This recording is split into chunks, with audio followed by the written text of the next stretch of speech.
Savitri silks చేనేత వస్త్రాల అద్భుత ప్రపంచం. సంప్రదాయం స్టైల్ ఒకే చోట. ఇక మీదట నేనెప్పుడూ నీ కళ్ళలో నీళ్లు చూడకూడదు, సరేనా? రే, అమ్మాయికి తీపి తినిపించు.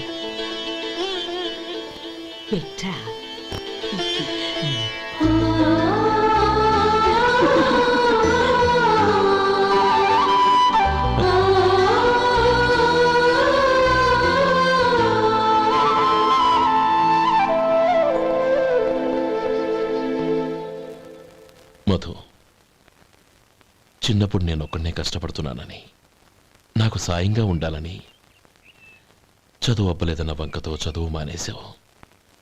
ఇప్పుడు నీ తమ్ముళ్ళిద్దరూ అభివృద్ధిలోకి వచ్చారు. మరుదులిద్దరికీ మంచి ఉద్యోగాలు వచ్చాయి. తన భర్త మాత్రం అలాగే ఉన్నాడని నీ భార్య బాధపడదు. చూడు మధు, చదువుకున్నోళ్లే వృద్ధిలోకి రావాలని ఏమీ లేదు. కృషి పట్టుదల ఉంటే ఎవరైనా ఏదైనా సాధించవచ్చు. నీకు తెలివితేటలున్నాయి. నువ్వు తలుచుకుంటే కానిదంటూ ఏదీ లేదు. పైగా నీకు సాయిగా మేమందరం ఉన్నాం.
రా బాబు రా. నమస్కారం అండి. వచ్చే వారి నుంచి 100 పచ్చడి బాటిళ్లు, 100 మసాలా ప్యాకెట్లు ఎక్కువేయండి. అలాగేనండి. మార్కెట్లో మీ ప్రోడక్ట్స్ కి మంచి పేరు వచ్చింది. చాలా సంతోషం అండి. వస్తానండి. Best of luck.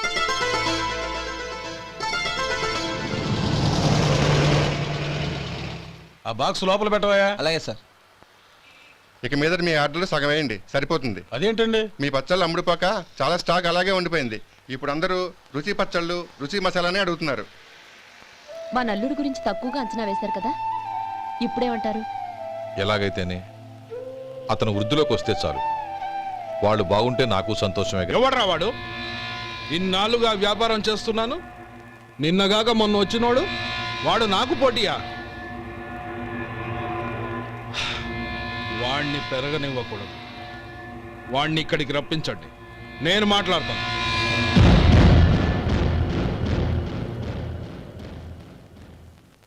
నమస్కారం అండి. రమ్మన్నారంట? నీ పచ్చళ్ళ కంపెనీ మూసేయాలి. నీకెంత కావాలి?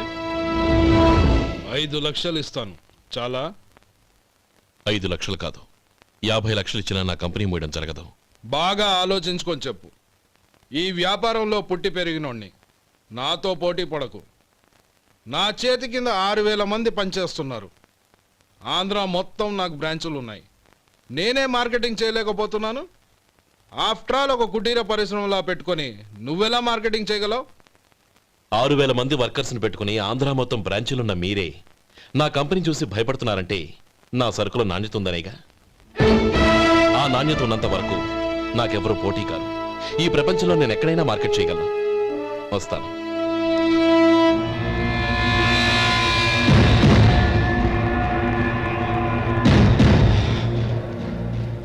ఇక్కడ ఏం లేదండి. ఇక్కడ ఏం లేదండి.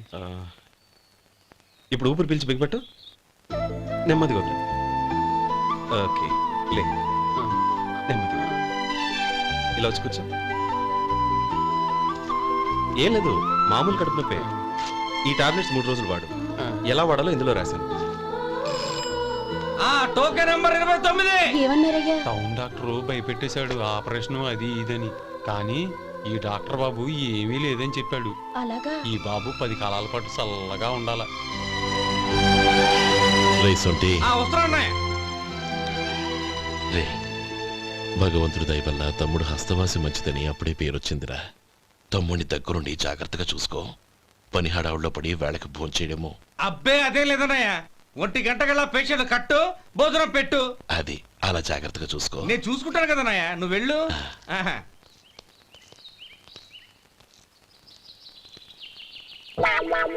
అయ్యో, ఏంటయ్యా ఉంటున్నాడా ఈ దెబ్బలు? ఏదైనా యాక్సిడెంటా? అదేం కాదండి, మరి గోరు కొరికినందుకు ఎలక్ట్రిక్ స్తంభానికి కట్టేసి ఇలా రక్తం వచ్చేలా కొట్టారండి. ఊరు కురికినందుకు ఎలక్ట్రిక్ స్తంభాన్ని కట్టేసి ఇంతలా కొడతారా? వాళ్ళు అసలు మనుషులా రాక్షసులా? చాలా థ్యాంక్స్ అండి, కనీసం మీరైనా అర్థం చేసుకున్నారు. వాళ్ళు అర్థం చేసుకోలేదండి.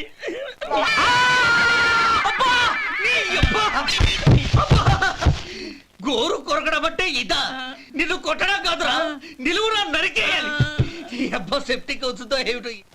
మన 2 ఊర్ల పొలిమేరలో ఉన్న ఈ మల్లికార్జున స్వామి వారి దేవాలయం జీర్ణదశలో ఉందన్న విషయం మీ అందరికీ తెలుసు. ఇన్నాళ్ళు మీ ఊరు వాళ్ళు పట్టించుకుంటారని మా ఊరి వాళ్ళు, మా ఊరి వాళ్ళు పట్టించుకుంటారని మీ ఊరి వాళ్ళు దీన్ని ఇలా వదిలేశారు. ఈ గుడి మీ ఊరికి ఎంత ముఖ్యమో మా ఊరికి అంతే ముఖ్యం. కాబట్టి మన ఇరు గ్రామ ప్రజలు కలిసి దాన్ని బాగు చేయించి కుంభాభిషేకం చేయించాలనే సదుద్దేశంతో ఒక కమిటీని ఏర్పాటు చేశాం. ఈ కమిటీలో 2 గ్రామాలకు సంబంధించిన ప్రముఖులు ఉన్నారు. కమిటీ ప్రెసిడెంట్గా ఎవరిని ఎన్నుకోవాలనే విషయంలో శ్రీ గోపాలరావు గారి పేరు, శ్రీ లక్ష్మీపతి గారి పేరు పరిశీలనలోకి వచ్చాయి. అందువలన మేమందరం బాగా ఆలోచించి తర్జన భర్జనలు చేసిన మీదట శ్రీ గోపాలరావు గారే అన్ని విధాలా ప్రెసిడెంట్ పదవికి అర్హులని ఈ కమిటీ నిర్ణయించడం జరిగింది.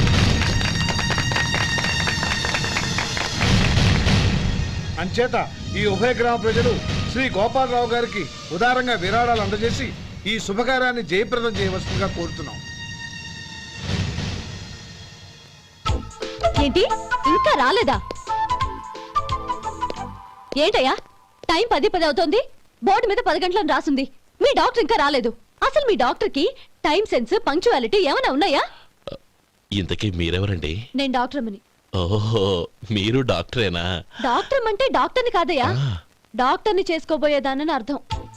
ఓహో, అవును, నువ్వెవరు? నేను ఇక్కడ టోకన్ ఇస్తూ ఉంటానులేండి. తప్పుకో, తప్పుకోవయ్యా. అవును, మీ డాక్టర్ కి ఎవరో అన్నయ్య ఉన్నాడంట కదా, ఎలాంటోడు? ఎలాంటోడంటే అదేనయ్యా, చాలా కోపిస్తని విన్నాను. ఎందుకని అడుగుతున్నారు? ఎందుకంటావేంటయ్యా? ఆ అన్నయ్య మాట వినగానే మీ డాక్టర్ గడగడా ఉణిగిపోతాడు. అసలు డాక్టర్ చదివే తమ్ముణ్ణి అలా భయపెట్టచ్చా? తప్పు కదా? తప్పేనండి. కాని కాని నాకు మీ డాక్టర్కి పెళ్ళవని ఆ అన్నయ్య సంగతి అప్పుడు చెప్తాను. ఏం చేస్తారండి? ఏం చేస్తానా, సంవత్సరం తిరగకుండానే కవల పిల్లల్ని కని వాళ్ళ అన్నయ్య చేతిలో పెడతాను. వాళ్ళకి 5 సంవత్సరాలు వచ్చేసరికి ఆయన్ని బాగా మొట్టికెళ్ళేస్తారు. అలా నా కసి తెచ్చుకుంటాను. ఈ డాక్టర్ ఎప్పుడు వస్తాడో ఏంటో. అది సర్లే కానీ నువ్వు పని చేయి. మీ డాక్టర్ రాగానే నేను వచ్చి వెళ్ళానని చెప్పు. నేను అంటే ఓ, నా పేరు చెప్పలేదు కదా, నందిని. ఏం చెప్తావు? అదేనండి, నందిని గారు వచ్చి వెళ్ళారు అని చెప్తాను. గుడ్, పైకొస్తావు.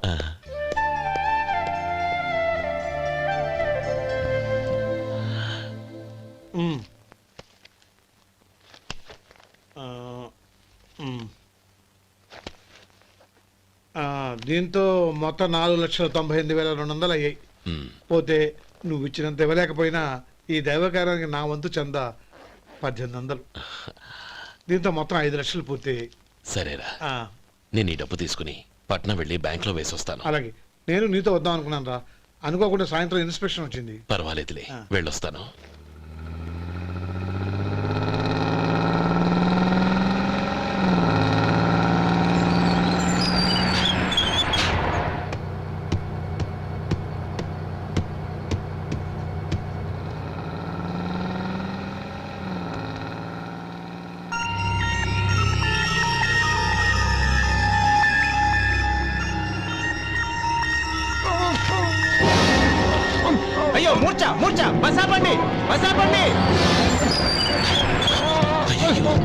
ఇదిగోండి తాళం చేతులు గుర్తి ఈ తాళాలు అతని చేతిలో పెట్టండి. వీటి వల్ల ప్రయోజనం లేదు. నాలుగు ఖర్చుకోకుండా పళ్ళ మధ్య పెట్టడానికి గట్టిగా ఏదైనా ఉంటే ఇవ్వండి. ఇదిగో ఇది చూడండి.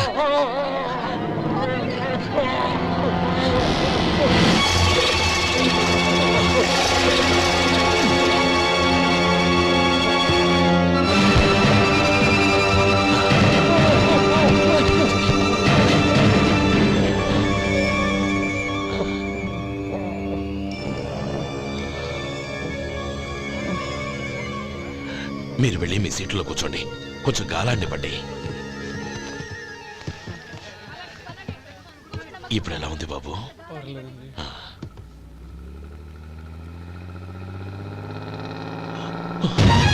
అయ్యో, నా బ్యాగ్ ఎవరైనా చూసారా? అందులో 5 లక్షలు ఉన్నాయి. నా బ్యాగ్ వెంటనే బస్ ఆపండి. ఎవరిని కింద దిగవద్దు. అందరినీ చెక్ చేయండి. నా అంచనా తప్పు కాలేదు.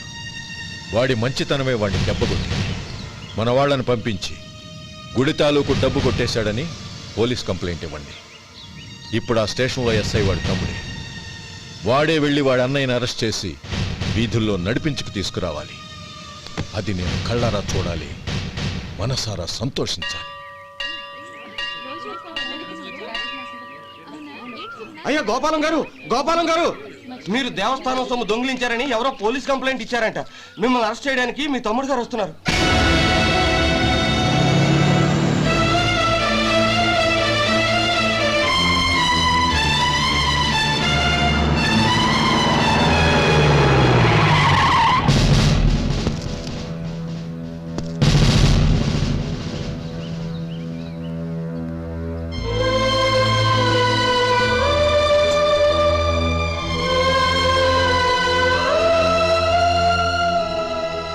చూడు గోపి, ఎప్పుడు నువ్వు ఉద్యోగంలో చేరావో అప్పుడే తనా పరానే తేడా మర్చిపోవాలి. నేరం చేసిన వాడు నీ తమ్ముడైనా అన్నైనా సరే శిక్షించాల్సిన బాధ్యత నీది. అదే నువ్వు నీ ఉద్యోగానికి ఇచ్చే గౌరవం.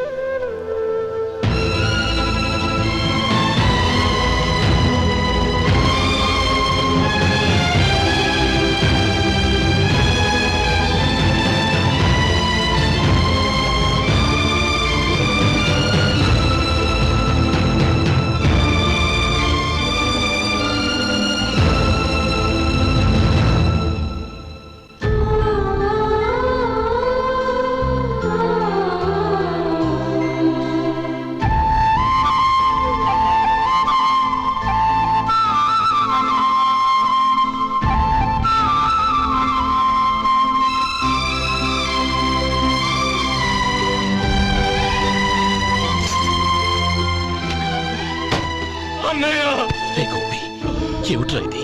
నన్ను క్షమించన్నయ్య. నేను కోరి ఉద్యోగుల చేరిన మాట నిజమే, కానీ ఇలాంటి పరిస్థితి ఎదురవుతుంది అనుకోలేదు.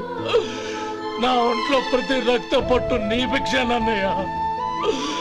నిన్ను అవమానపరిచి ఉద్యోగం నిలబెట్టుకునే బదులు నా ప్రాణాలను వదులుకుంటారు, కానీ ఈ పని మాత్రం నేను చేయలేనన్నయ్య.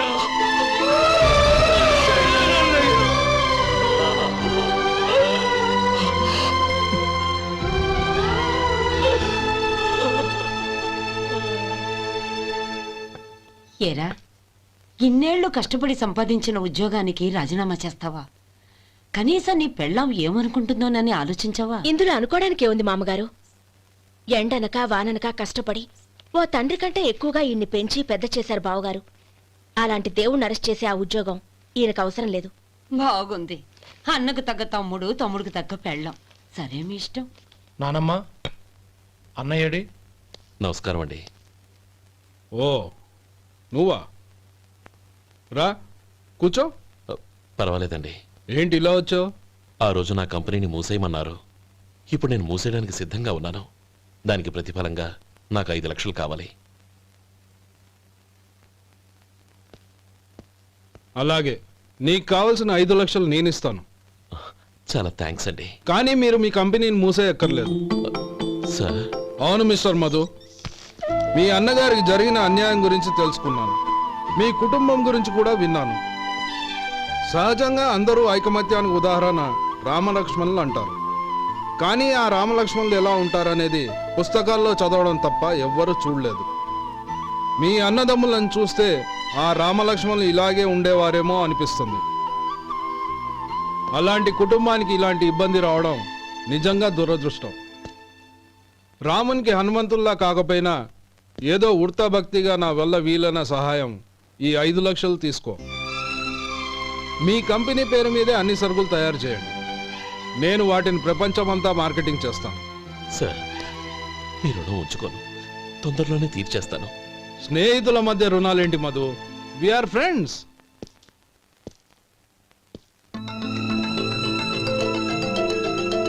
ఏంటే అక్కడ ఆగిపోయావు? రా. నువ్వు మీ అన్నయ్యని అరెస్ట్ చేయడానికి అట్టెళ్ళావు, ఆయన లొంగిపోవడానికి ఇటు వచ్చారు. అవును, యూనిఫామ్ చేత్తో పట్టుకొచ్చావేంటి? సార్ నేను రే, ఈ మాత్రం దానికే బెదిరిపోయి ఉద్యోగం వదులుకుంటావా? నువ్వు ఇలాంటివి ఎన్నో సమర్థవంతంగా ఎదుర్కోవాలి. నిన్ను నేను ఎస్పీగా చూడాలి. అది కాదన్నయ్య. ఇంకేం మాట్లాడకు. ఇన్స్పెక్టర్ గారు, నన్ను లాకప్లో పెట్టండి. ఆగండి సార్, ఆ డబ్బు ఎక్కడికి పోలేదు, నేనే తీసి జాగ్రత్త చేశాను. ఈ విషయం అన్నయ్యకి తెలియక బ్యాగులో డబ్బు కనబడకపోవడంతో అది పోయిందనుకున్నాడు. నే పట్నం నుంచి వచ్చేసరికి జరిగిన గొడవంతా తెలిసిందే. రే మధు, జరిగిన దానికి నన్ను క్షమించనయ్యా. ఇంటికి వెళ్ళాక అన్ని వివరంగా చెప్తాను. సార్, ఇదిగోండి 5 లక్షలు. ఇది కమిటీ వాళ్ళకి అప్పగించి ఈ కేసు కొట్టేయండి సార్. భలే వాడివయ్యా, తీసినప్పుడు ఒక మాట ఆయనతో చెప్పుండొచ్చుగా. అనవసరంగా పెద్ద స్టేషన్ వరకు రప్పించావు. Sorry sir. అన్నయ్య, మీరింటికి వెళ్ళండి, నేను లెక్క అప్ప చెప్పేసి వస్తానండి. అలాగే. ఎలా దెబ్బ కొట్టాలన్నా కుదరటం లేదు. అయినా వీళ్ళకు ఉన్న పళ్ళంగా 5 లక్షలు ఎలా వచ్చాయి? అదే బావా, నాకు అర్థం కావటం లేదు. నీకు అర్థమైతే ఆశ్చర్యపడాలి కానీ అర్థం కాకపోతే ఆశ్చర్యమేముంది? Useless fellow.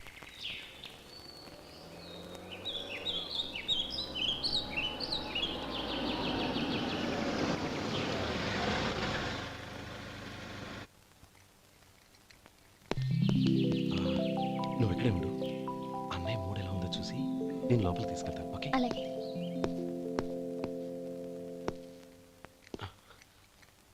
అన్నయ్య, ఏంట్రా?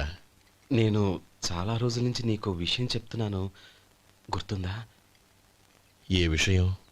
అదే అన్నయ్య, నేను ఓ అమ్మాయిని లవ్. ఓహో, లవ్ చేస్తున్నావా? ఆ విషయం నువ్వు నాకెప్పుడు చెప్పావురా? ఊళ్ళో అందరూ అనుకుంటుంటే నేను విన్నాను. సారీ అన్నయ్య, నీకు చాన్నాళ్ళుగా చెప్పాలనుకుంటున్నాను కదా, అందువల్ల చెప్పేశానేమో అనుకున్నాను. ఓహో, ఆ అమ్మాయి వచ్చిందన్నయ్య, బయట నిలబడి ఉంది. బయట నిలబెట్టడం ఏమిట్రా? లోపలికి తీసుకురా. అలాగే అన్నయ్య. ఏయ్, అన్నయ్య మంచి మూడ్లో ఉన్నాడు, రా. కమ్.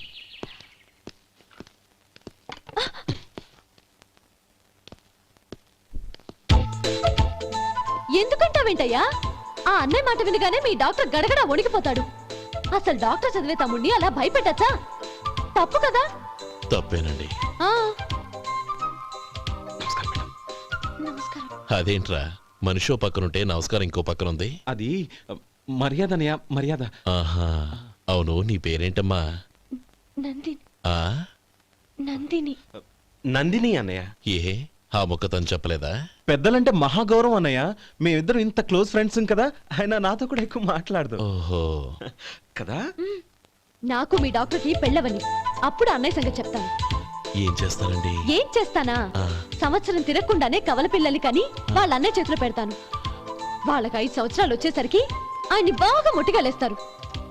అవును, అమ్మాయి మోహం చూడకుండా నిర్ణయం ఎలా తీసుకోనరా? తలెత్తు.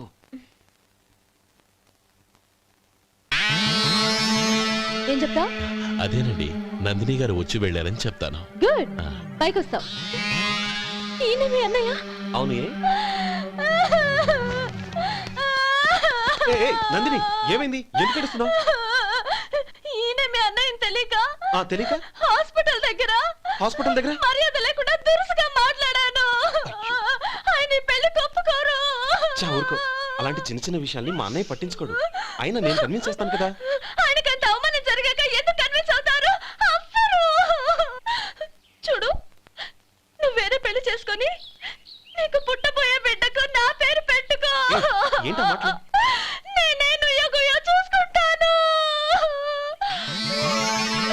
అదిగో ఆ చూపు చూడు, ఆ చూపు ఒకలా ఉంది. ఖచ్చితంగా ఆయన పెళ్లికి ఒప్పుకోను. నందిని నా మాట విను ప్లీజ్. నందిని రే శేఖర్, ఆ అమ్మాయి చెప్పింది నిజమే. తనని ఎప్పుడైతే హాస్పిటల్ దగ్గర చూశానో అప్పుడే నేను నిర్ణయానికి వచ్చేసాను. విన్నావా? నేను చెప్పానుగా, ఆయన ఆల్రెడీ ఓ నిర్ణయానికి వచ్చేసారట. ఇక నేను వెళ్తాను. అలాగే వెళ్ళు. వెళ్ళి ఈసారి వచ్చేటప్పుడు మీ అమ్మా నాన్నల్ని తీసుకురా. ముహూర్తాలు ఎప్పుడు పెట్టుకోవాలో నిర్ణయించుకుంటాం. అర్థం కాలేదా? నువ్వే మా వాడికి సరైన జోడి. అదే నేను తీసుకున్న నిర్ణయం. థ్యాంక్ యూ బావగారు, నన్ను ఆశీర్వదించండి. లేమా, శీఘ్రమేవ కళ్యాణ ప్రాప్తిరస్తు.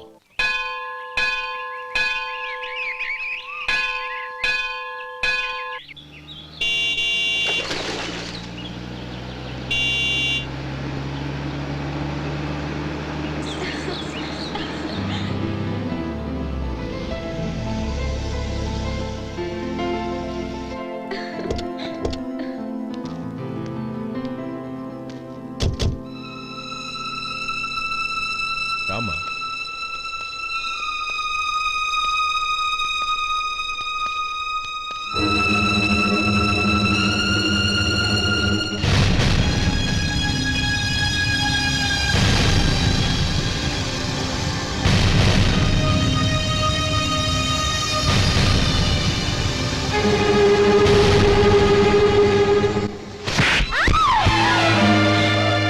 నా పరువు తీసావు కదే. ఒక బెచ్చగాడిని నువ్వు కోరుకున్న వాడికి ఇచ్చి చేసేవాడిని. కానీ నువ్వు ఎవరిని ప్రేమించావో తెలుసా? ఎవడి నీడ సోకితే పంచమహాపాతకాలు అంటుకుంటాయనుకుంటున్నానో వాడి తమ్ముణ్ణి. ఆ రోజు ఆ గోపాలం గాడు నిశ్చితార్థం వరకు వచ్చి నా చెల్లెల్ని చేసుకొని వెళ్ళిపోయాడు. ఆ ఆవేశంలో తొందరపడి ఓ పొరుగురు వాడికి నా చెల్లెల్నిచ్చి పెళ్లి చేశాను. ఆ తర్వాత తెలిసింది వాడికి అంతకు ముందే పెళ్లి అయిపోయిందని. వాడు పెళ్ళైన వాడైనా పర్వాలేదు, పరమ దుర్మార్గుడు. ఇంకొకరిని ప్రేమించిన దానివేగా అని దెప్పి పడుస్తూ నా చెల్లెలికి మాటలతోనే నరకం చూపించాడు. అటు ప్రేమించిన వాడు దగా చేశాడు, ఇటు చేసుకున్నవాడు కిరాతకుడు. ఇలా చిత్రవధ అనుభవించి నా చెల్లెలు ఒకరోజు స్టవ్ పేలిపోయి చనిపోయింది. దీనికంతటికి కారణం ఎవరు? వాడు అన్న. అటువంటి వాడింటికి కోడలుగా వెళ్తావా? ఒక్క మాట చెప్తున్నాను విను. నువ్వు జీవితాంతం పెళ్లి చేసుకోకుండా ఇంట్లో పడినా పర్వాలేదు, కానీ వాడి తమ్ముడితో మాత్రం నీ పెళ్లి జరగదు. రేయ్, పురోహితుని రమ్మని చెప్పు. వచ్చే ముహూర్తంలోనే నీకు నందినికి పెళ్లి.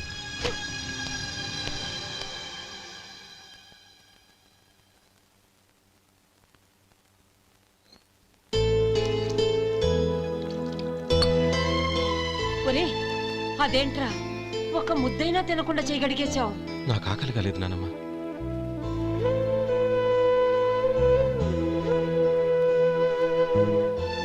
ఆ అమ్మాయి చాలా మంచిది, చదువుకున్న పిల్ల, మనందరికీ బాగా నచ్చింది. కానీ ఆ లక్ష్మీపతి గారి గురించి ఆలోచిస్తేనే నాకు భయం వేస్తోంది.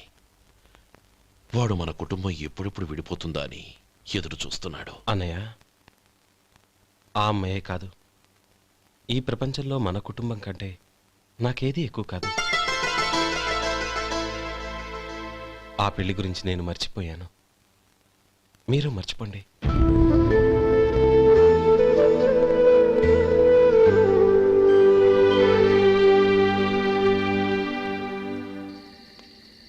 శేఖర్, నువ్వా? ఏంటి ఈ టైంలో వచ్చావు? నీతో ఓ విషయం మాట్లాడాలి. ఒకసారి బయటకు వస్తావా?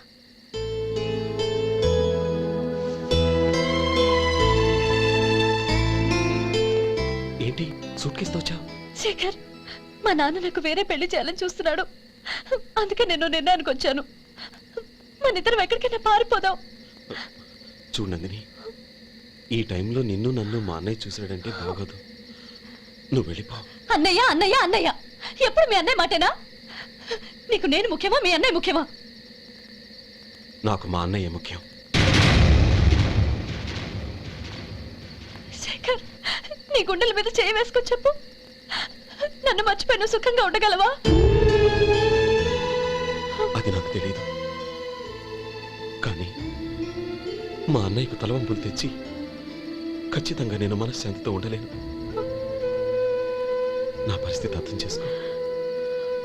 దయచేసి మీ నాన్న చూసిన సంబంధం చేసుకుని సుఖంగా ఉండు. చాలా టైం అయింది, ఇంకా బయలుదేరు. నన్ను క్షమించు.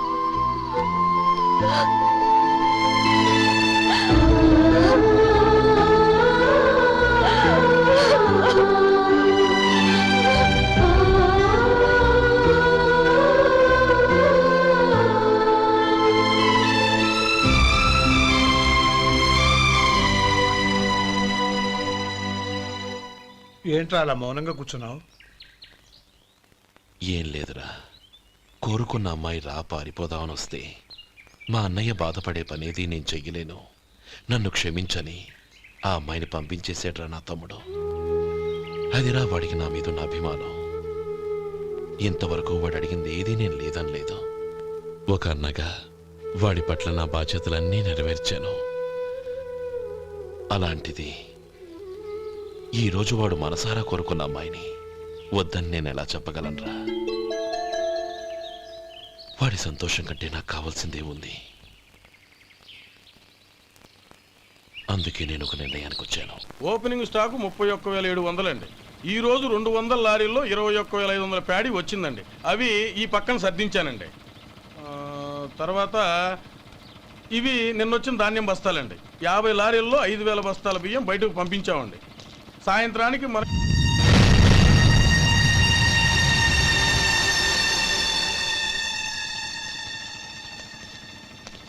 వీడెందుకు వచ్చాడు ఇక్కడికి? నమస్కారం. ఎందుకు వచ్చాడో అడుగు. నీ సహాయం అర్థించొచ్చాను.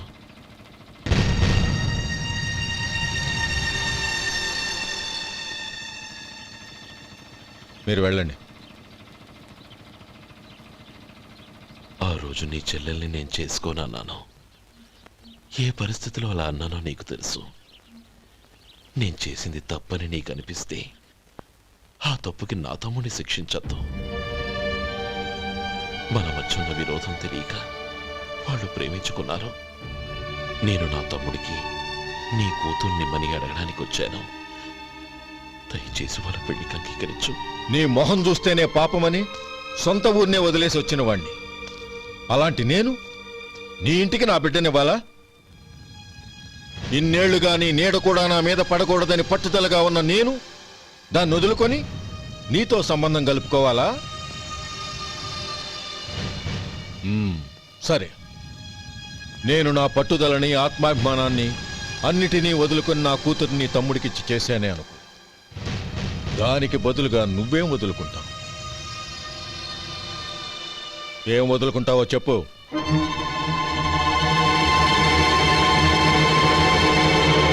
నీ ప్రాణాలు వదులుకుంటావా? అలాగే. నీ ప్రాణం వదిలితే నాకేంట్రా లాభం? నువ్వు దేని మీదైతే ప్రాణాలు పెట్టుకున్నావో దాన్ని వదిలే. నీ తమ్ముళ్ళ మీదగా నువ్వు ప్రాణాలు పెట్టుకున్నావు. ఆ తమ్ముళ్లను వదిలే. అన్న అనే బంధానికి నువ్వు నీళ్లు వదిలేయాలి. ఎప్పుడు నీ తమ్ముడు నా కూతురి మెళ్ళలో తాళి కడతాడో అప్పుడే నీకు నీ తమ్ముళ్లకు ఉన్న అనుబంధం తెగిపోవాలి. నీ తమ్ముడు నా కూతురి మెళ్ళలో తాళి కట్టడానికి ముందే నువ్వు శాశ్వతంగా ఈ ఊరొదిలి వెళ్ళిపోవాలి. వీటన్నిటికీ నువ్వు అంగీకరిస్తేనే ఈ పెళ్లికి నేను అంగీకరిస్తాను.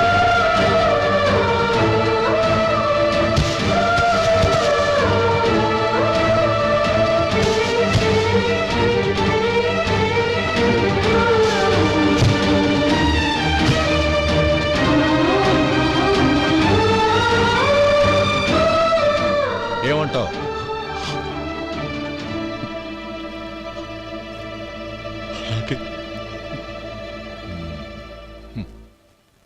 ప్రమాణం చేయి.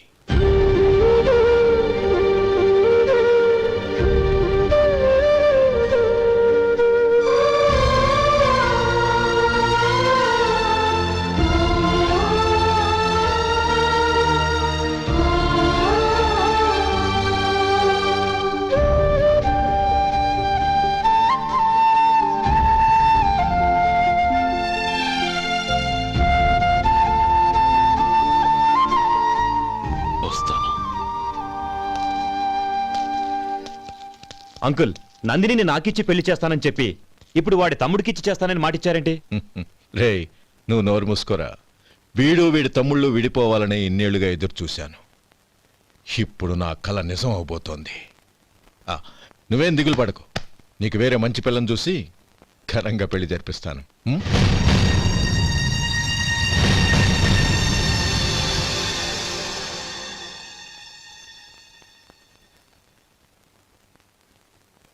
శేఖర్, మధు, నానమ్మా, రే, నువ్వు చాలా అదృష్టవంతుడివిరా. లక్ష్మీపతిని కలిశాను. పాప అనవసరంగా వాడిని అపార్థం చేసుకున్నావురా. వాడెంతో ఆప్యాయంగా నన్ను పలకరించాడు. ఆనందంగా ఈ పెళ్లి ఒప్పుకో. అనయ్య, అనయ్య, ఏమిట్రా? నాకు పెళ్ళై పిల్లలు పుట్టాక వాళ్ళని నువ్వే పెంచాలి. వాళ్ళు నీ దగ్గర పెరిగితేనే ప్రేమానురాగాలకు అర్థమేంటో తెలుస్తుంది. అలాగేరా. నా దగ్గర కాకపోతే ఇంకెక్కడ పెరుగుతారో. వాళ్ళ తాతయ్య అమ్మమ్మ వచ్చి అడిగినా కూడా ఇవ్వను. సరేనా? థ్యాంక్ యూ అనయ్య.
గోపాలం, రే రే, మమ్మల్ని అందరినీ వదిలేసి వెళ్ళిపోతున్నావురా?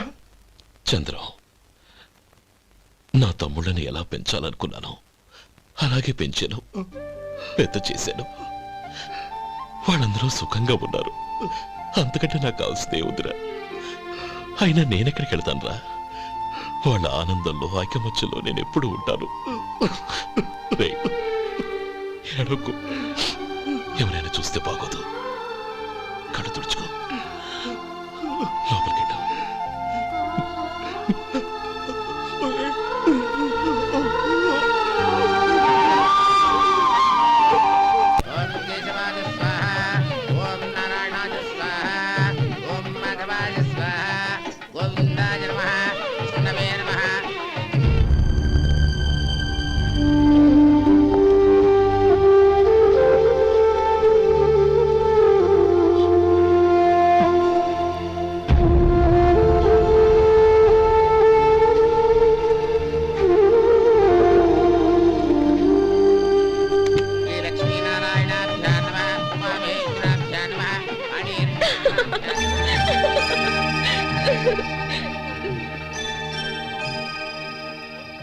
మావయ్య, అన్నయ్య ఎక్కడ? పని మీద బయటికి వెళ్ళాడు, వచ్చేస్తాడు. ఓహో, అలాగా. నమస్కారం, రండి రండి.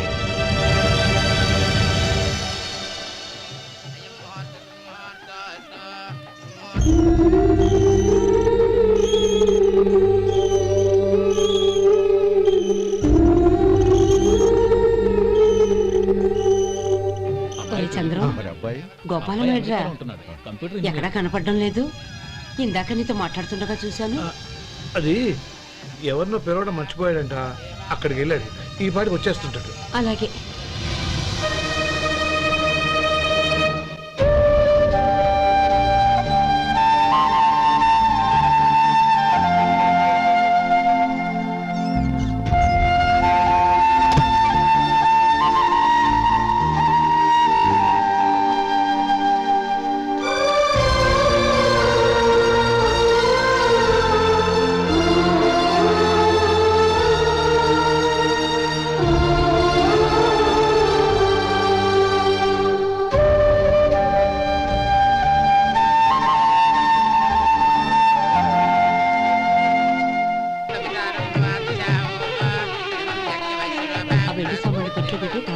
అలాగే.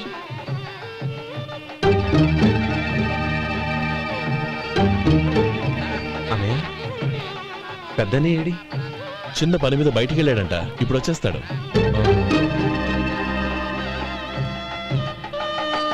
భజంత్రీలు భజంత్రీలు బాబు, తాడిబొట్టు అందుకోండి. ఆపండి.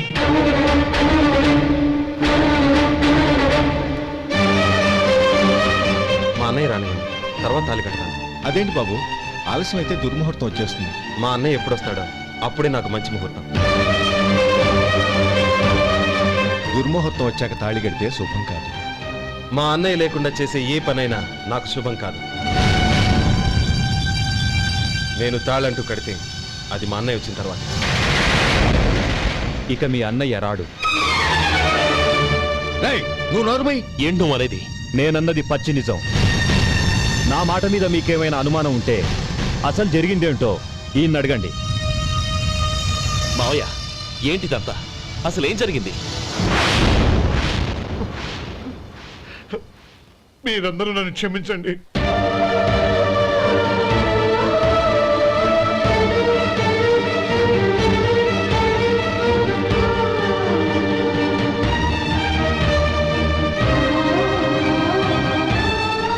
ఇది బాబు జరిగింది.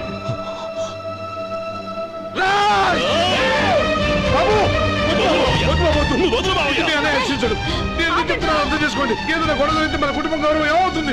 నా మాట వినండి. ఎంత ఘోరం చేసావు నాన్న. అన్నగారు లేకుండా ఆయనకి జీవితం లేదు, ఆయన లేకుండా నా బతుకి అర్థం లేదు. మా పెళ్లి పేరుతో ఆ దేవుణ్ణి అలా శిక్షించడానికి అసలు నీకు మనసు ఎలా వచ్చింది? అది కాదమ్మా. అంతకంటే నాకు ఇంత విషయం ఇచ్చి చంపడొచ్చుగా.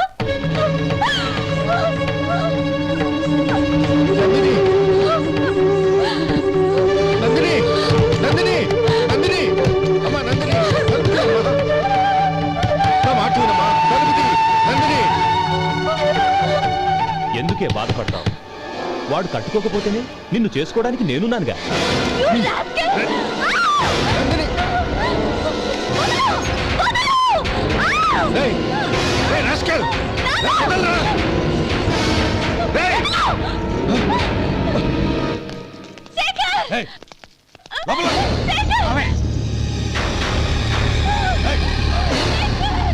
బాబు బాబు, నా మేనల్ని నా బిడ్డను ఎత్తుకుపోతున్నాడు.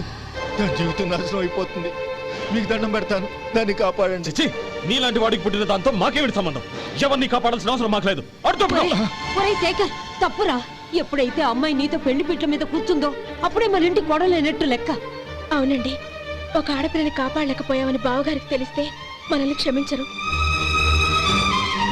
నానమ్మ, వీళ్ళని తీసుకుని ఇంటికి వెళ్ళాం. శేఖర్, గోపి, మీరెళ్ళి అన్నయ్య వెతకండి. నందిని విషయం నేను చూసుకుంటాను. వాడు ఎక్కడికి తీసుకెళ్ళి ఉంటాడు?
పెడతాను, చంపదు.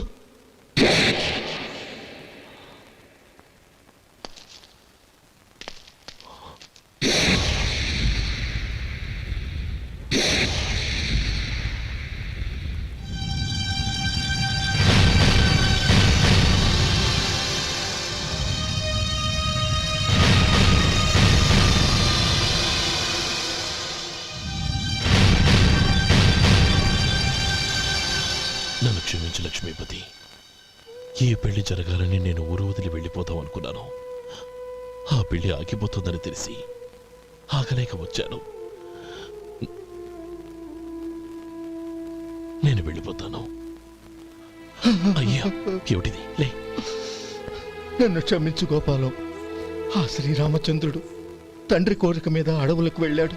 కానీ తమ్ముళ్ళ క్షేమం కోసం ఊరొదిలి వెళ్తానన్న నువ్వు ఆ రామచంద్రుడి కంటే గొప్పవాడివి. ఏమిట్రా ఇది? గతంలో జరిగిన దాన్ని మనసులో పెట్టుకుని మూర్ఖంగా ప్రవర్తించాను. నా తప్పును క్షమించి నా కూతుర్ని నీ ఇంటి కోడలిగా చేసుకుంటావు కదూ?